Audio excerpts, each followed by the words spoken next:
అదేవిధంగా మిత్రుడు డిఏల గురించి మాట్లాడిండు. ప్రతి నెల మొదటి తారీఖు నాడు జీతాలు ఇవ్వడానికే తలప్రాణం తోకొకొస్తుంది. మా ప్రభుత్వ ఉద్యోగులకు నేను ఇక్కడ నుంచి విజ్ఞప్తి చేస్తున్నా, నెల నెల మొదటి తారీఖు నాడు జీతాలు తీసుకొని మనం ప్రభుత్వానికి కొంత సేవలు అందిద్దాము. కొంత సమయం పడుతుంది.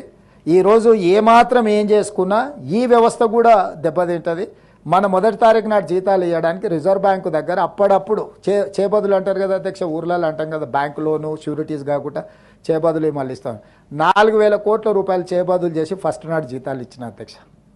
రిజర్వ్ బ్యాంకును ఇంకో 4-5 రోజులలో నీకు సర్దుతా నాకు వచ్చేదాన్ని బట్టి చేబదులు ఇవ్వని రిజర్వ్ బ్యాంకులో 4,000 కోట్ల రూపాయలు తీసుకొని ప్రభుత్వ ఉద్యోగులకు మొదటి తారీఖు నాడు జీతాలు ఇచ్చిన అధ్యక్ష.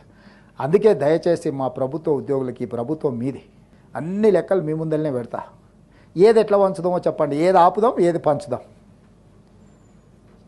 మీ లెజిటిమేట్ రైటు, డిఏలు కావచ్చు, కరువు భత్యం కావచ్చు, ఇవన్నీ మీ లెజిటిమేట్ రైటే. కానీ నిజమైన జీతభత్యాలు మొదటి తారీఖు నాడు ఇవ్వడానికే నిస్సహాయ పరిస్థితి ఉంది. నిస్సహాయ పరిస్థితి ఉన్నప్పుడు అప్పుడప్పుడు మనకు జ్వరం వచ్చినప్పుడు పథ్యం పాటిస్తాం అధ్యక్ష.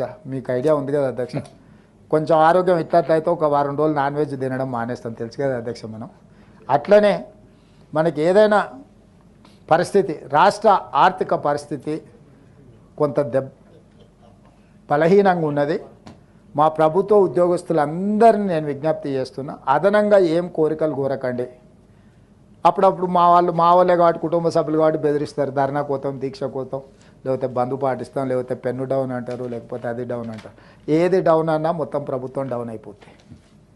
వాస్తవంగా అమ్ముదామన్నా మా దగ్గర ఏం లేదు, మా దగ్గర మా సొంతంది ఏదైనా ఉంది అమ్మి పెట్టినా సరిపోదు.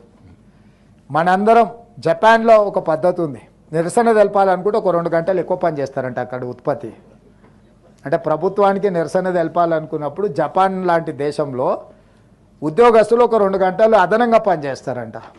అట్లాంటిది ఏదన్నా నూతన విధానాన్ని మా ప్రభుత్వ ఉద్యోగస్తులు తీసుకొని రోజుకొక 2-3 గంటలు అదనంగా పనిచేసి మా ప్రభుత్వానికి నిరసన తెలిపి ఆదాయాన్ని పెంచితే, పెరిగిన ఆదాయాన్ని తిరిగి మీకు అందరికీ పంచుతాం. ఆదాయాన్ని పెంచడం, పేదలకు పంచడమే ఈ ప్రభుత్వ విధానం.